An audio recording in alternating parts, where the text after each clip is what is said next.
Hello दोस्तों, स्वागत है आपका मेरे YouTube चैनल पूजा पाठ में। दोस्तों, आज चैत्र माह कृष्ण पक्ष की एकादशी तिथि है और आज पाप मोचनी एकादशी का व्रत है। पाप मोचनी अर्थात पापों का नाश करने वाली एकादशी। कुछ स्थानों पर इसे पाप मोचनी ग्यारस भी कहते हैं।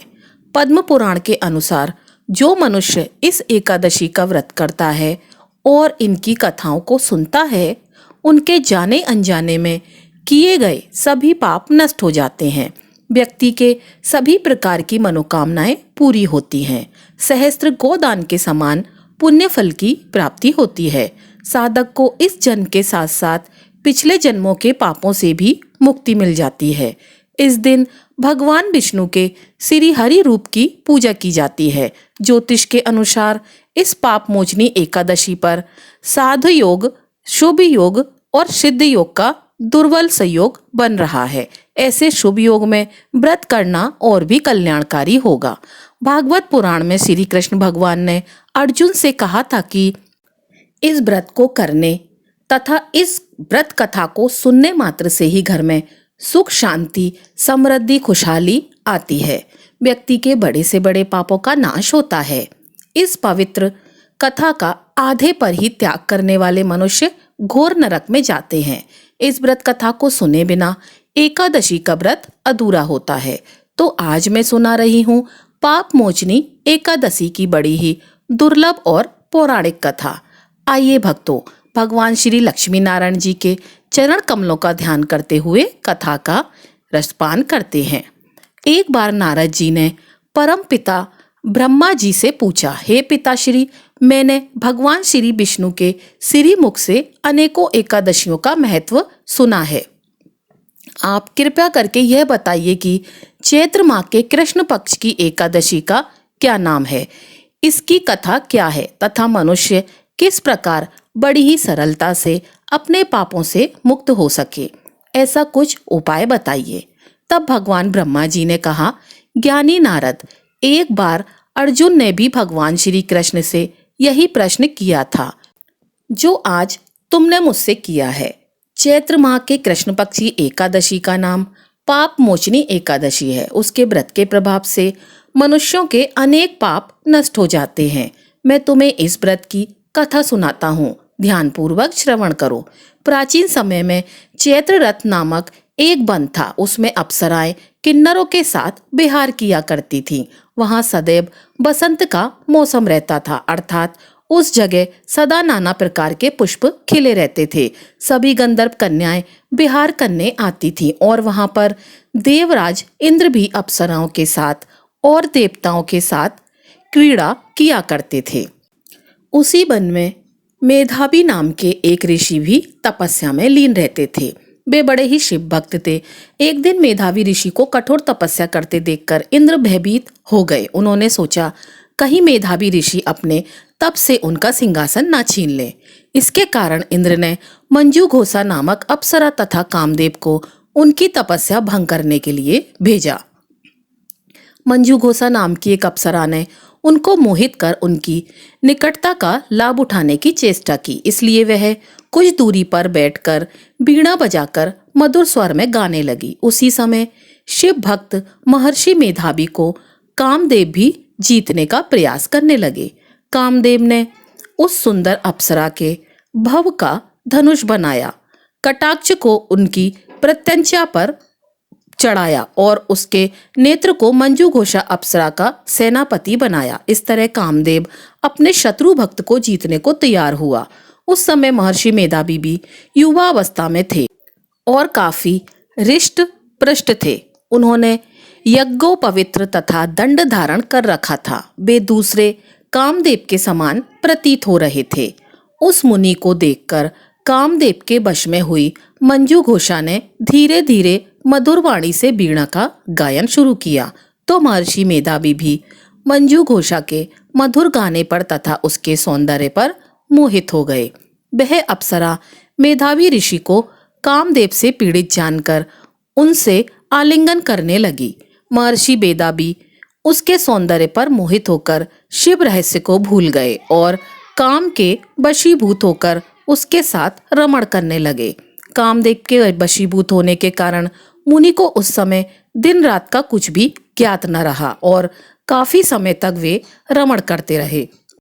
तदुपरांत मंजू घोषा उस मुनि से बोली, हे ऋषिवर, अब मुझे बहुत समय हो गया है, अतः स्वर्ग जाने की आज्ञा दीजिए। अप्सरा की बात सुनकर महर्षि ने कहा, हे मोहिनी, संध्या को तो आई हो, प्रातः काल होने पर चली जाना।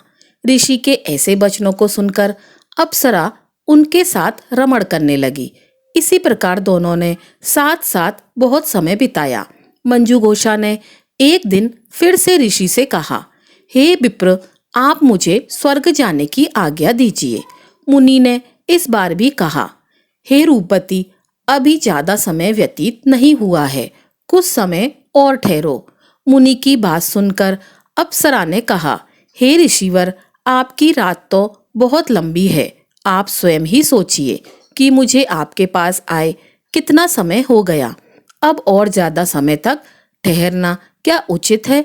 अप्सरा की बात सुनकर ऋषि को समय का बोध हुआ और वह गंभीरता पूर्वक विचार करने लगे। जब उन्हें समय का ज्ञान हुआ कि उन्हें रमण करते 57 वर्ष व्यतीत हो चुके हैं, तो उस अप्सरा को काल का रूप समझने लगे। इतना ज्यादा समय भोग विलास में व्यर्थ चला जाने पर उन्हें बड़ा क्रोध आया।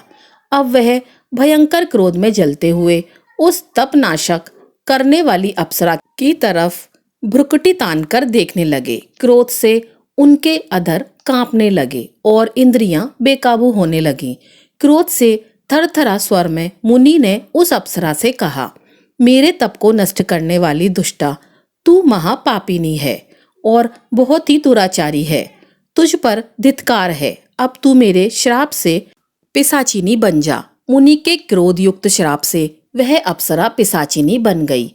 यह देखकर वह व्यतीत होकर बोली, हे मुनिवर, मुझ पर क्रोध त्याग कर प्रसन्न होइए और कृपया करके बताइए कि इस शाप का निवारण किस प्रकार होगा। विद्वानों ने कहा है, साधुओं की संगत अच्छा फल देने वाली होती है और आपके साथ तो मेरे बहुत वर्ष व्यतीत हुए हैं, अतः अब आप मुझ पर प्रसन्न हो जाइए, अन्यथा लोग कहेंगे कि एक पुण्य आत्मा के साथ रहने पर मंजू घोषा को पिशाच बनना पड़ा। मंजू घोषा की बात सुनकर मुनि को अपने क्रोध पर अत्यंत ग्लानि हुई, साथ ही अपनी अपकीर्ति का भय भी हुआ। अतः पिशाचिनी बनी मंजू घोषा से मुनि ने कहा, तूने मेरा बहुत बुरा किया है, किंतु फिर भी मैं तुझे इस श्राप से मुक्ति का उपाय बताता हूँ। चैत्र माह के कृष्ण पक्ष की जो एकादशी है, उसका नाम पाप मोचनी एकादशी है। उस एकादशी का उपवास करने से तेरी पिशाच देह से मुक्ति हो जाएगी। ऐसा कहकर मुनि ने उसको व्रत का सब विधान समझा दिया। फिर अपने पापों का प्रायश्चित करने के लिए वे अपने पिता चमन ऋषि के पास गए। चमन ऋषि ने अपने पुत्र मेधावी को देखकर कहा, हे पुत्र, ऐसा क्या किया तूने कि तेरे सभी तप नष्ट हो गए हैं, जिससे तुम्हारा समस्त तेज मलिन हो गया है। मेधावी मुनि ने लज्जा से अपना सिर झुकाकर कहा, पिताश्री, मैंने एक अप्सरा से रमण करके बहुत बड़ा पाप किया है। इसी कारण संभवतः मेरा सारा तेज और मेरे तप नष्ट हो गए हैं। कृपया करके आप इस पाप से छूटने का उपाय बताइए। ऋषि ने कहा, हे पुत्र, तुम चैत्र माह के कृष्ण पक्ष की पाप मोचनी एकादशी का विधि तथा भक्ति पूर्वक उपवास करो, इससे तुम्हारे सभी पाप नष्ट हो जाएंगे। अपने पिता चमन ऋषि के वचनों को सुनकर मेधावी मुनि ने पाप मोचनी एकादशी का विधि पूर्वक व्रत किया। उसके प्रभाव से उनके सभी पाप नष्ट हो गए। मंजू घोषा अप्सरा भी पाप मोचनी एकादशी का उपवास करने से पिशाचिनी देह से छूट गई और पुनः अपना सुंदर रूप धारण करके स्वर्गलोक चली गई। ब्रह्मा जी ने कहा, हे नारद, इस पाप मोचनी एकादशी के प्रभाव से समस्त पाप नष्ट हो जाते हैं। इस एकादशी की कथा के श्रवण व पठन से हजारों गोदान करने का फल प्राप्त होता है। इस उपवास के करने से ब्रह्म हत्या करने वाले, अगम में गमन करने वाले, आदि भयंकर पाप भी नष्ट हो जाते हैं और अंत में स्वर्गलोक की प्राप्ति होती है। यह पाप मोचनी एकादशी व्रत का प्रभाव ही था कि पुराने समय में एक निर्दय कुष्ठ रोगी बहेलिये को गंगा जी ने चैत्र माह कृष्ण पक्ष की पाप मोचनी एकादशी के दिन गंगा में स्नान करके तुलसी वृक्ष की पूजा करने तथा पाप मोचनी एकादशी व्रत कथा को सुनने की सलाह दी थी। इसके बाद बहेलिया ने इस तिथि को तुलसी के पौधे का पूजन कर व्रत कथा का श्रवण किया था और वह रोग मुक्त तथा पाप मुक्त हो गया था। इसी संदर्भ में यह कथा है। प्राचीन काल में काशीपुरी में एक देवदत्त नाम का ब्राह्मण हुआ था। उसकी मालती नाम की एक पापिनी पुत्री थी। उसका विवाह सत्यशल नामक एक बड़े विद्वान ब्राह्मण के साथ किया गया, परंतु वह रूप यवन युक्ता कभी भी पति को प्रिय ना हुई। वह अपने पति से प्रेम ना करती, वह उसे सदा द्वेष करती थी। वह अपने पति पर क्रोध करके उसे वशीभूत करने की इच्छा से पतित स्त्रियों के बताए अनुसार अपने पति को दास के समान वश में करने के लिए वशीकरण की औषधियां लेने हेतु एक योगिनी के मंदिर में जाकर योगिनी को प्रसन्न करने लगी। वह दुराचारी बहुत ही शीघ्र उस कुटी में जा पहुंची, जो बहुत लंबी चौड़ी और कांतिमान थी। वह योगिनी के आने की बाट में रुद्राक्ष की माला जप रही थी। इस प्रकार उस स्त्री की प्रार्थना करने पर योगिनी ने प्रसन्न हो उसे पति को वश में करने वाले मंत्र बताए। तब उस स्त्री ने नमस्कार कर सूर्य के कांति के समान प्रकाशमान हीरे से जड़ित अपनी अंगूठी योगिनी को दे दी, जिससे प्रसन्न होकर योगिनी ने उसके हृदय का वृत्तांत जान उस मालती नामक स्त्री को वशीकरण चूर्ण देकर कहा कि इस चूर्ण को अपने पति को किसी भी चीज में मिलाकर खिला देना। ऐसा करने से तेरा पति तेरे वश में होकर किसी के पास नहीं जाएगा तथा तेरे दुष्चरित्रों को देखकर भी कुछ नहीं कहेगा। तब उस स्त्री ने घर आकर संध्या के समय वह चूर्ण दूध में मिलाकर अपने पति को दे दिया। उस चूर्ण के पीने से उसे क्षय रोग हो गया, जिससे वह दिनों दिन क्षीण होने लगा तथा उसके गुहा स्थान में घाव होने से कीड़े पड़ गए। पति की ऐसी दशा हो जाने पर वह दुष्ट स्त्री इच्छा पूर्वक विचारने लगी। उसका पति घाव की पीड़ा से व्याकुल हो त्राही त्राही पुकारने लगा और बोला, हे शोभने, मैं तेरा दास हूँ, तेरी शरण में हूँ, मेरी रक्षा कर, मैं पर स्त्री की इच्छा नहीं करता हूँ।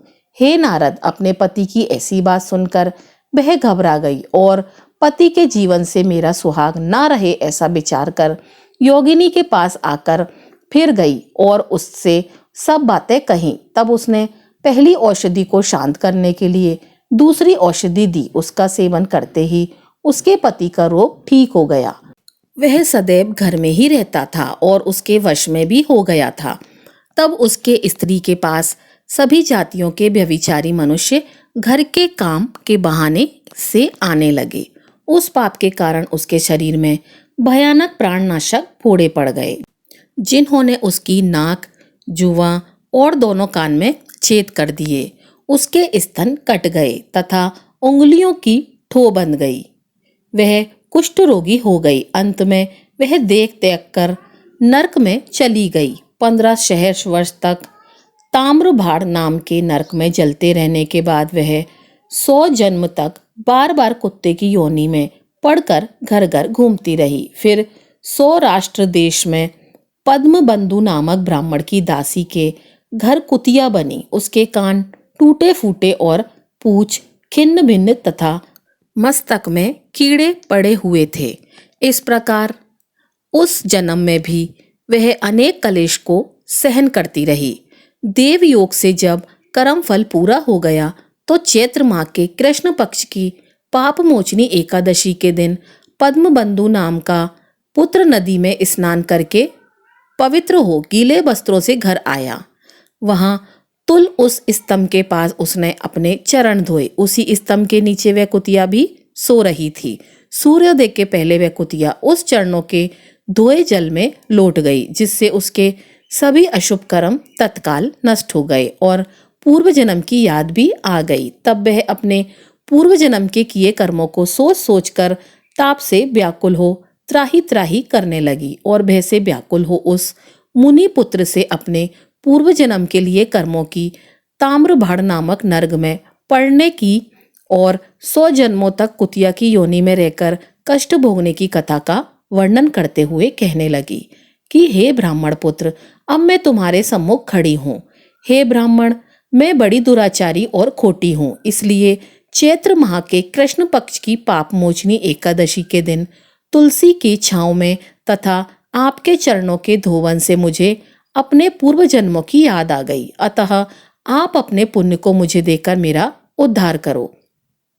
मैं दिन और व्याकुल हूँ, तुम मेरी रक्षा करो।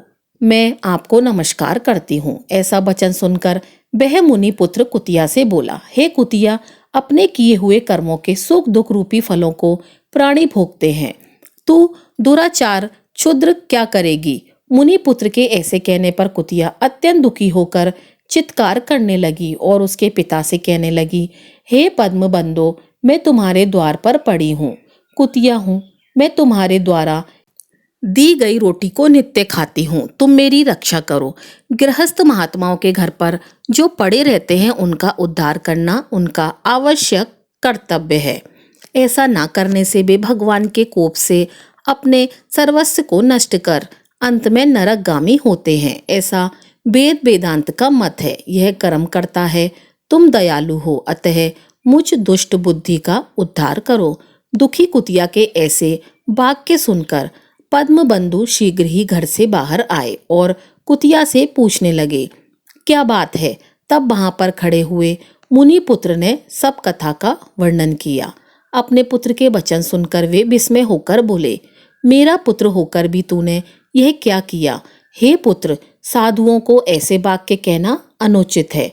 देखो, चंद्रमा, सूर्य, पवन, पृथ्वी, अग्नि, जल, चंदन और महात्मा लोग सभी परोपकार में स्थित हैं। हे पुत्र, दधीच ने देवताओं के उपकार के लिए दैत्यों को महाबली जानकर अपनी हड्डी भी निकाल कर दे दी। राजा शिवी ने कबूतर के बदले अपने मांस को काट कर दे दिया था और जीवित वाहन नामक राजा ने भी महात्मा गरुड़ के लिए अपना जीवन दे दिया था।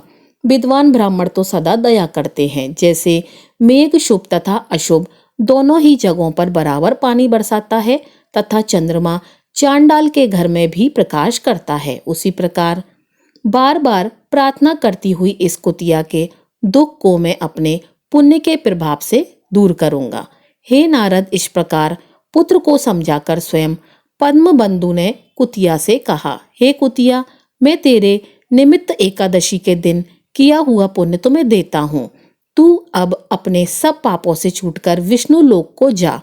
पद्म बंधु के इतना कहते ही हे नारद, वह कुतिया अपने जीर्ण शरीर को त्याग कर दिव्य आभूषण पहनकर 100 सूर्य के समान प्रभावशाली सावित्री जैसी होकर ब्राह्मण से आज्ञा मांगकर दशों दिशाओं में प्रकाश करती हुई चली गई।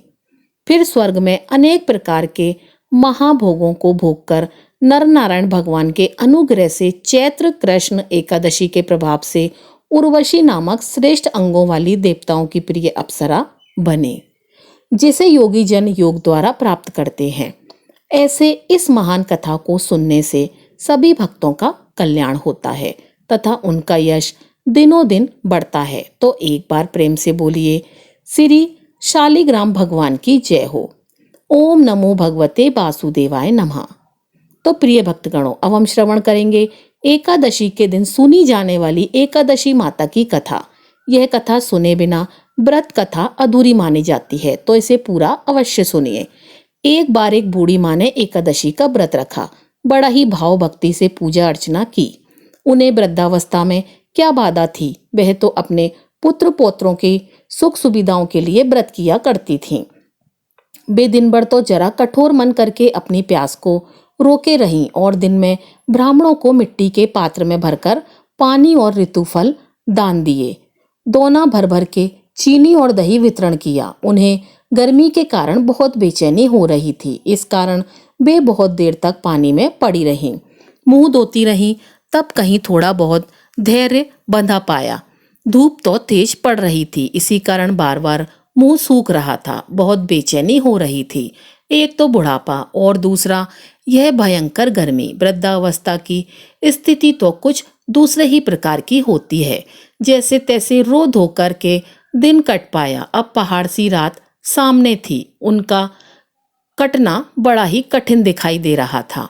खटिया पर पड़े पड़े शांति नहीं मिल रही थी। वे बार बार करवट बदल रही थी। अनेक बार वे बाहर जाती और भीतर आती। उन्हें घर के अंदर शांति नहीं थी। वे खटिया पर पड़ी पड़ी एकादशी माता का स्मरण करती रहीं। वे कहती रहीं कि हे माता जी, आप मेरी लाज रखिएगा, आप वही मुझे शांति दे दीजिएगा, जिससे मैं यह व्रत कर सकूं और यह पहाड़ सी रात शांतिपूर्वक व्यतीत हो सके। प्यास के कारण बूढ़ी माँ की बेचैनी तो बढ़ ही रही थी। उन्होंने धैर्य रखने का बहुत प्रयास किया, किंतु सहनशीलता की सीमा टूट गई और वे घबराकर एकदम चिल्ला उठी। बोली कि बचाओ बचाओ। अम्मा का चिल्लाना सुनकर सपरिवार भर के नर नारी, बच्चे और पड़ोसी एकत्रित होकर बूढ़ी अम्मा के खटिया के समीप पहुंच गए। सबने पूछा कि अम्मा, आपको क्या हुआ? आप क्यों चिल्ला रही हैं? आप इस वृद्धावस्था में यह कठिन व्रत क्यों कर रही हैं? अम्मा जी, शक्ति से ही भक्ति होती है। थोड़ी ही देर में वे फिर से बोली कि अरे, मेरे प्राण निकले ही जा रहे हैं। मेरी छाती पर ठंडे पानी का घड़ा रख दो। अब नातियों ने दादी की छाती पर ठंडे पानी का पात्र रख दिया। तब उन्हें कहीं थोड़ा बहुत आराम और थोड़ी देर के लिए उन्होंने अपनी आंखें बंद कर ली। अब एकादशी माता ने सोचा कि ये बूढ़ी अम्मा है तो बहुत कठोर, जरा जाकर इसकी परीक्षा लेनी चाहिए। वे आधी रात को मुर्गा बनकर टेर लगाने लगी। मुर्गे की आवाज सुनकर दादी जल्दी से उठी और बाहर जाकर आसमान की ओर देखा। किंतु आसमान में कहीं उन्हें प्रातःकालीन तारा नजर नहीं आया। तो वे सोचने लगी, यह मुर्गा क्यों और कैसे बोल गया? उन्हें प्यास तो लग रही थी। थोड़ा बहुत उनका मन भी विचलित हो गया था। अंत में उन्होंने दृढ़ निश्चय कर लिया कि मैं अब व्रत को पूर्ण करके ही छोड़ूंगी, चाहे भले ही मेरे प्राण क्यों ना निकल जाएं।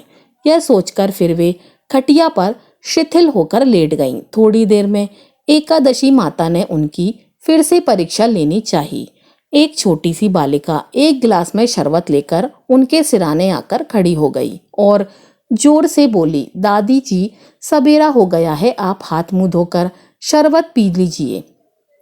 पहले तो शरबत का गिलास देखकर उनका मन मचल उठा, किंतु अचानक व्रत का स्मरण हो आया और उन्होंने सोचा कि मैं किसी भी प्रकार से अभी शरबत नहीं पी सकती हूँ, और वे शांतिपूर्वक अपनी खटिया पर लेट गईं।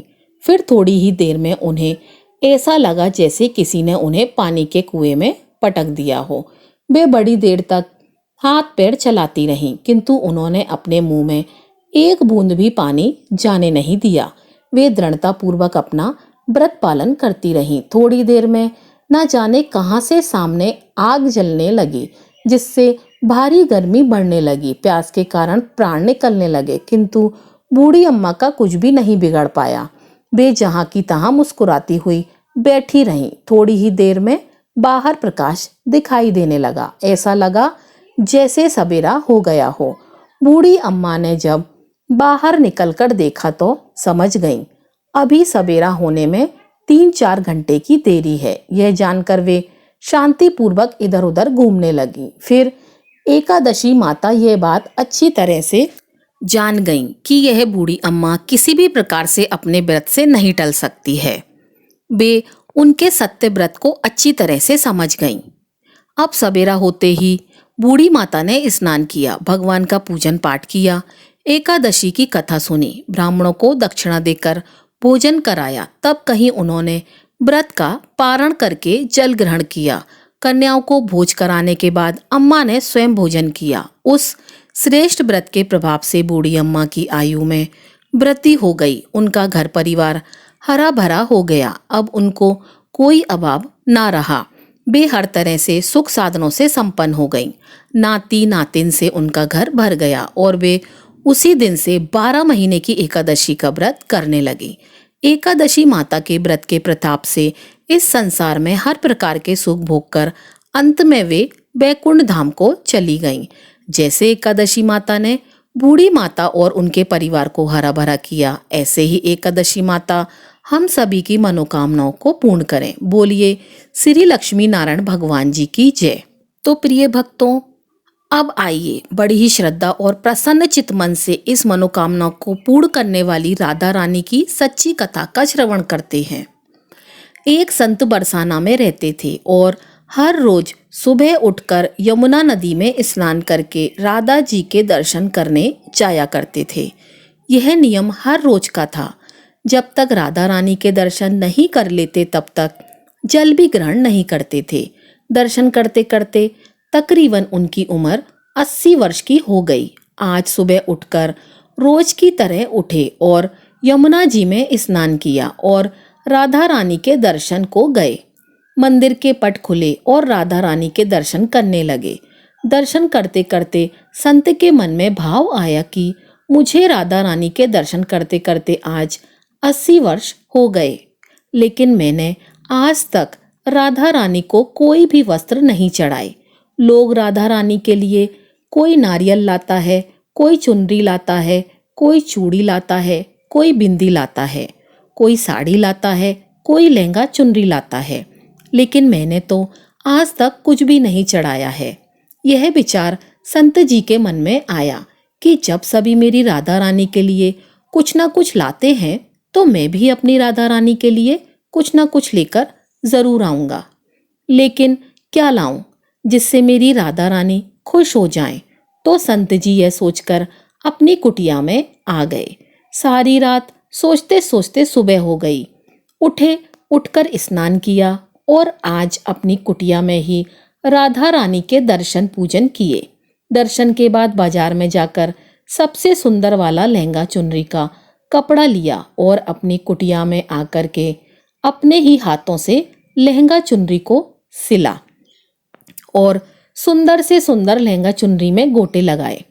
जब पूरी तरह से लहंगा चुनरी तैयार हो गया तो मन में सोचा, इस लहंगा चुनरी को अपनी राधा रानी को पहनाऊंगा तो बहुत ही सुंदर मेरी राधा रानी लगेंगी। यह सोचकर आज संत जी उस लहंगा चुनरी को लेकर राधा रानी के मंदिर को चले गए।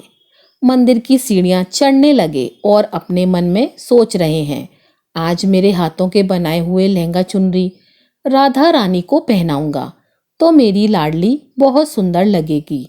यह सोचकर जा ही रहे हैं, इतने में एक वर्ष की लड़की आई और बाबा से कहने लगी, बाबा आज बहुत ही खुश हो, क्या बात है बाबा बताओ ना।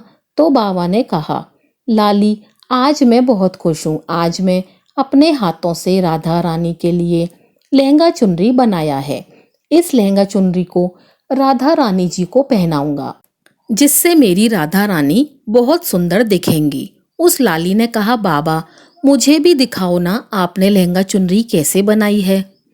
लहंगा चुनरी देखकर वह लड़की बोली, अरे बाबा राधा रानी के पास तो बहुत सारी पोशाक हैं, तो यह मुझे दे दो। तो महात्मा बोले कि बेटी तुमको मैं दूसरी बाजार से दिलवा दूंगा, यह तो मैं अपने हाथ से बनाकर राधा रानी के लिए लेकर जा रहा हूँ, तुमको और कोई दूसरा दिलवा दूंगा। प्रिय भक्तों, लेकिन उस छोटी सी बालिका ने उस महात्मा का दुपट्टा पकड़ लिया। बाबा यह मुझे दे दो, पर संत भी जिद करने लगे कि दूसरी दिलवा दूंगा, यह नहीं दूंगा। लेकिन वह बच्ची भी इतनी तेज थी कि संत के हाथ से छुड़ाकर लहंगा चुनरी को छीनकर भाग गई। अब तो बाबा को बहुत ही दुख लगा कि मैंने आज तक राधा को कुछ नहीं चढ़ाया, लेकिन जब लेकर आया तो लाली लेकर भाग गई। मेरा तो जीवन ही खराब है, अब क्या करूं? यह सोचकर संत उसी सीढ़ियों में बैठकर रोने लगे। इतने में कुछ संत वहां आए और पूछा, क्या बात है बाबा, आप क्यों रो रहे हैं? तो बाबा ने उन संतों को पूरी बात बताई। संतों ने बाबा को समझाया और कहा, आप दुखी मत हो, कल दूसरा लहंगा चुनरी बना के राधा रानी को पहना देना। चलो राधा रानी के दर्शन कर लेते हैं। इस प्रकार संतों ने बाबा को समझाया और राधा रानी के दर्शन को लेकर गए। रोना तो बंद हुआ, लेकिन मन खराब था क्योंकि कामना पूरी नहीं हुई। ना तो अनमने मन से राधा रानी का दर्शन करने संत जा रहे थे और मन में सोच रहे थे कि मुझे लगता है कि किशोरी जी की इच्छा नहीं थी। शायद राधा रानी मेरे हाथों से बनी पोशाक पहनना ही नहीं चाहती थी। ऐसा सोचकर बड़े दुखी होकर जा रहे हैं। मंदिर आकर राधा रानी के पट खुलने का इंतजार करने लगे। थोड़ी देर बाद मंदिर के पट खुले तो संतों ने कहा, बाबा देखो तो आज हमारी राधा रानी बहुत ही सुंदर लग रही है। संतों की बात सुनकर जैसे ही बाबा ने अपना सिर उठाकर देखा तो जो लहंगा चुनरी बाबा ने अपने हाथ से बनाकर लाए थे वही आज राधा रानी ने पहना था। बाबा बहुत ही खुश हो गए और राधा रानी से कहा, हे राधा रानी, आपको इतना भी सब्र नहीं रहा? आप मेरे हाथों से मंदिर की सीढ़ियां से लेकर भाग गईं। ऐसा क्यों? सर्वेश्वरी श्री राधा रानी ने कहा, बाबा आपके भाव को देखकर मुझसे रहा नहीं गया और यह केवल पोशाक नहीं है, इसमें आपका प्रेम है। तो मैं खुद ही आकर आपसे लहंगा चुनरी छीनकर भाग गई थी। इतना सुनकर बाबा भाव विभोर हो गए और बाबा ने उसी समय किशोरी जी का धन्यवाद किया। बोलिए श्री राधा रानी सरकार की जय। जय श्री कृष्ण। हरे कृष्ण कृष्ण कृष्ण हरे हरे, हरे राम राम राम हरे हरे। ओम नमः शिवाय। तो दोस्तों ये थी हमारी आज की वीडियो। अगर आपको हमारी आज की वीडियो पसंद आई हो तो वीडियो को लाइक कीजिएगा और चैनल को सब्सक्राइब कीजिएगा। आपका दिन शुभ हो।